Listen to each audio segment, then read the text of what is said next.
Hello दोस्तों, कैसे हो आप लोग। आई होप कि सब लोग बहुत अच्छे होंगे, सबकी पढ़ाई बहुत अच्छे से चल रही होगी। मैं प्रदीप जी आप सभी लोगों का एक बार फिर से आपके अपने यूट्यूब चैनल आज़ाद पाठशाला पर स्वागत करता हूँ। जैसा कि आप देख रहे हैं कि JSSC TGT इसका भी डॉक्यूमेंट वेरिफिकेशन हो रहा है और 28 नवंबर को सुप्रीम कोर्ट में इसकी महत्वपूर्ण सुनवाई भी है कंटेम्प्ट ऑफ कोर्ट वाले इश्यू को लेकर। बहुत सारे स्टूडेंट का व्यूअर का ये कमेंट आ रहा था कि जो DB हो रहा है उसमें जितने लोग DB के लिए गए हैं तो सबकी नौकरी हो जाएगी या नहीं होगी, उसमें से कुछ लोग बाहर होंगे नहीं होंगे, फिर कितना फिर से DB होगा क्या नहीं होगा। बहुत सारे क्वेश्चन इससे रिलेटेड आ रहे थे, तो मैंने सोचा कि इस पे आप लोगों को एक वीडियो बना के सब कुछ क्लियर करने का प्रयास करता हूँ। और कुछ संदेह भी है तो आप लोग फिर से कमेंट में इसके कमेंट में कर सकते हैं कुछ, और उसके बाद भी अगर कुछ आपका क्वेश्चन क्वेरी अगर बच जाएगा तो आप कमेंट बॉक्स में जाके कमेंट करें। मैं कोशिश करूंगा कि जल्दी उसको भी आपको आकर क्लियर कर दूं।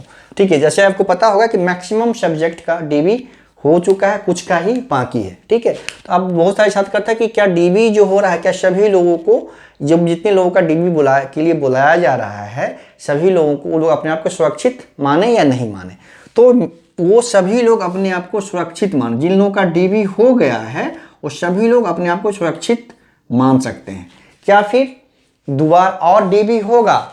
जी बिल्कुल, हाँ, यस। क्यों? क्योंकि जितने सीट हैं DB में आपको पता होगा कि अप्रॉक्सीमेटली 40%, हाँ किसी में 35 भी हो रहा है, किसी में 42 43 भी हो रहा है, लेकिन अप्रॉक्सीमेटली 40% जो स्टूडेंट हैं DB में ये क्या है, एब्सेंट हो रहे हैं लगभग। ये एक एग्जैक्ट डाटा नहीं है, लेकिन ये समझिए कि 40% के आसपास जो है एब्सेंट हो रहे हैं सभी सब्जेक्ट में। किसी में 35 हो रहे हैं, किसी में 37% एब्सेंट हैं, किसी में 42 हैं, किसी में 44 हैं। तो ऐसे करके एक एवरेज मान सकते हैं आप कि लगभग 40% स्टूडेंट जो है वो डॉक्यूमेंट वेरिफिकेशन में क्या है, एब्सेंट हो रहे हैं।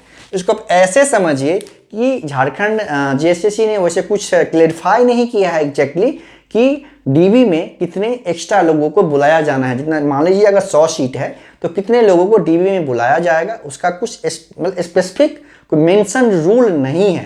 लेकिन जनरली आप मानिए कि जिस पोस्ट में जिसमें इंटरव्यू होता है, तो मेंस के बाद जो इंटरव्यू होता है यानी रिटन एग्जामिनेशन के बाद जो इंटरव्यू होता है उसमें एक समझिए कि 2.5 टाइम इंटरव्यू के लिए बुलाया जाता है। और वहीं पे क्या होता है, इंटरव्यू से पहले डॉक्यूमेंट वेरिफिकेशन भी वहीं पे उन स्टूडेंट का, उस कैंडिडेट का करवा लिया जाता है। लेकिन जब इंटरव्यू नहीं है, रिटन के मार्क्स के आधार पे ही फाइनल सिलेक्शन होना है, वहाँ पे मैक्सिमम जगह क्या होता है कि 5 to 10%, कहीं 5 कहीं 10।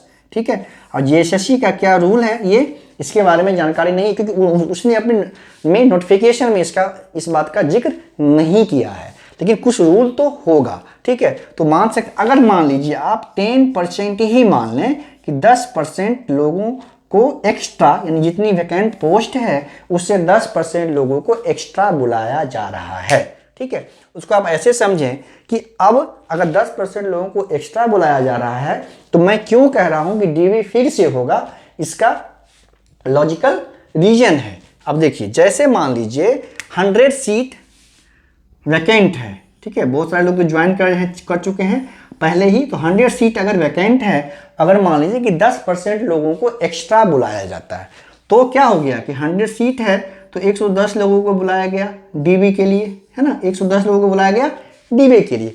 अब देखिए 110 लोगों को बुलाया गया DB के लिए और उसमें मान लीजिए कि 40% स्टूडेंट एब्सेंट रहे।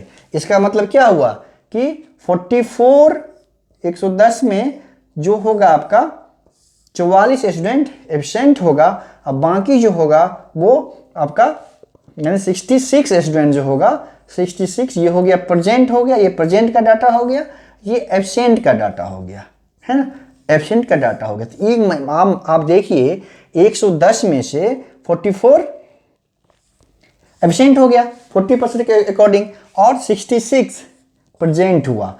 अब ये बताइए सीटें हैं 100, तो ये 66 प्रेजेंट हुआ, तो ये सब सेफ हुआ ना, इसको तो कोई आशंका ही नहीं है नौकरी नहीं की, ठीक है, ये तो सेफ ही हुआ। उसके बावजूद अगर 100 सीट है तो आप देखिए इसके बावजूद 34 जो सीट है वो बच गया, तो इसके लिए फिर रीडीवी होगा ना, ऐसे तो नहीं छोड़ा जाएगा इसको, तो रीडीवी सभी सब्जेक्ट में होगा। फिर से DV list, new DV list प्रकाशित किया जाएगा।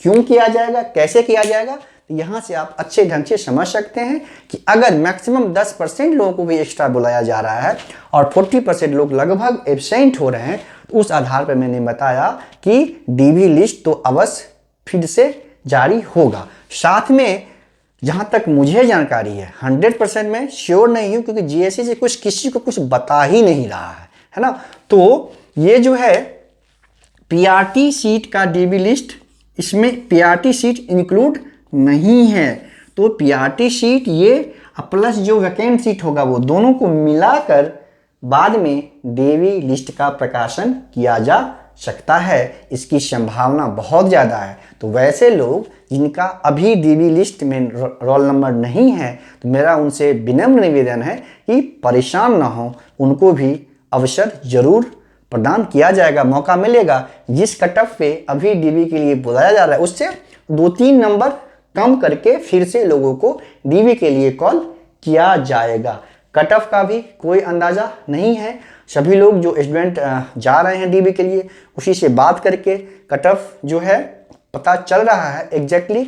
जेएसएससी कोई भी कट ऑफ नहीं बताया है, अब बिल्कुल भी नहीं, किसी को इस बात का 100% के लिए कोई श्योर नहीं है, कोई नहीं बता सकता आपको किस कट ऑफ पे कॉल किया जा रहा है एग्जैक्टली। जो कैंडिडेट जो स्टूडेंट डीवी के लिए जा रहे हैं उसी से बात करने पे ये एक अनुमान लगाया जा रहा है कि जो साइंस है, साइंस सब्जेक्ट में थोड़ा सा कट ऑफ 100 के आसपास, 100 क्वेश्चन या उससे कम है, लेकिन जो आर्ट्स सब्जेक्ट जैसे हिस्ट्री सिविक्स में तो बहुत ज़्यादा कट ऑफ चला गया है। आपको पता होगा कि उसमें कट ऑफ जो है ज़्यादा है। जैसे इकोनॉमिक्स में 80 में कट ऑफ है, जो जनरल का जो कट ऑफ है उसमें 87 या 88 मार्क्स पे छात्रों को, जब डीवी लिस्ट फिनिश हुआ है उसमें 88 के आसपास अराउंड मार्क्स पे छात्रों को जनरल कैंडिडेट को बुलाया गया है। तो इसमें जो सीटें वैकेंट रहेंगी उससे समझिए कि 85, 84, 85 तक पे जरूर बाद में बुलाया जाएगा। उसमें पीआरटी सीट भी शामिल किया जाना है तो और कट ऑफ कम होगा। तो आप लोग परेशान ना हो, जिन छात्रों का अभी डीवी लिस्ट में रोल नंबर नहीं है उनको भी मौका मिलेगा, अवश्य मिलेगा। आप लोग उसके लिए बिल्कुल परेशान